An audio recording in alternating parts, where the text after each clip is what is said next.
নমস্কার বন্ধুরা, cooking for মাস্তি চ্যানেলে সবাইকে স্বাগত জানাই। আজকে আমি ঝিঙে বাটা রেসিপিটা করে তোমাদেরকে দেখাবো। তো পুরো ভিডিওটা আপনারা দেখুন, আশা করি ভালো লাগবে। দেখুন বন্ধুরা, আমি এখানে ঝিঙেগুলোকে টুকরো টুকরো করে কেটে নিয়েছি।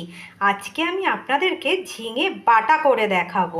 গরম ভাতের সাথে খুব ভালো লাগে। চলুন বন্ধুরা, পুরো ভিডিওটা দেখার জন্য অনুরোধ রইল। দেখুন বন্ধুরা, এখানে আমি ঝিঙেগুলোকে টুকরো টুকরো করে কেটে নিয়েছি। আগেই দেখালাম। এখানে আমি একটা পেঁয়াজ নিয়েছি, আর এখানে কয়েক কোয়া রসুন আর কাঁচা লঙ্কা নিয়েছি। এই সব কটাকে আমি ভালো করে পেস্ট করে নেব। দেখো বন্ধুরা, আমি এখানে পেঁয়াজ, কাঁচা লঙ্কা, রসুন আর ঝিঙেটা ভালো করে পেস্ট করে নিয়েছি। আর এখানে আমি কড়াই বসিয়ে দিয়েছি। কড়াইয়ে সর্ষের তেল নিয়েছি। এখানে আমি কালো জিরে ফোড়ন দিলাম। কালো জিরে ফোড়ন দিয়ে আমি একটু এটা ভাজা করে নিলাম।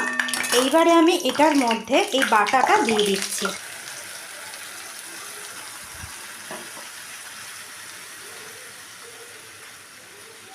সামান্য একটু হলুদ দিলাম।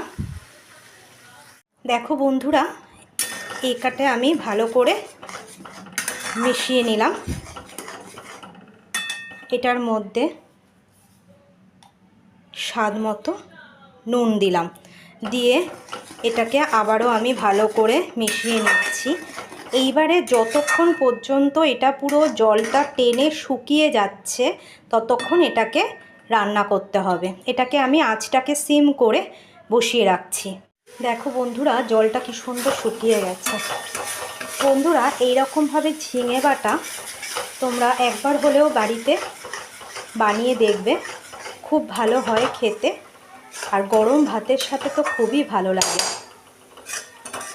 ইউটিউব থেকে যারা দেখছেন তারা সাবস্ক্রাইব করে দেবেন, আর যারা ফেসবুক থেকে দেখছেন তারা লাইক করে, শেয়ার করে, ফলো করে দেবেন।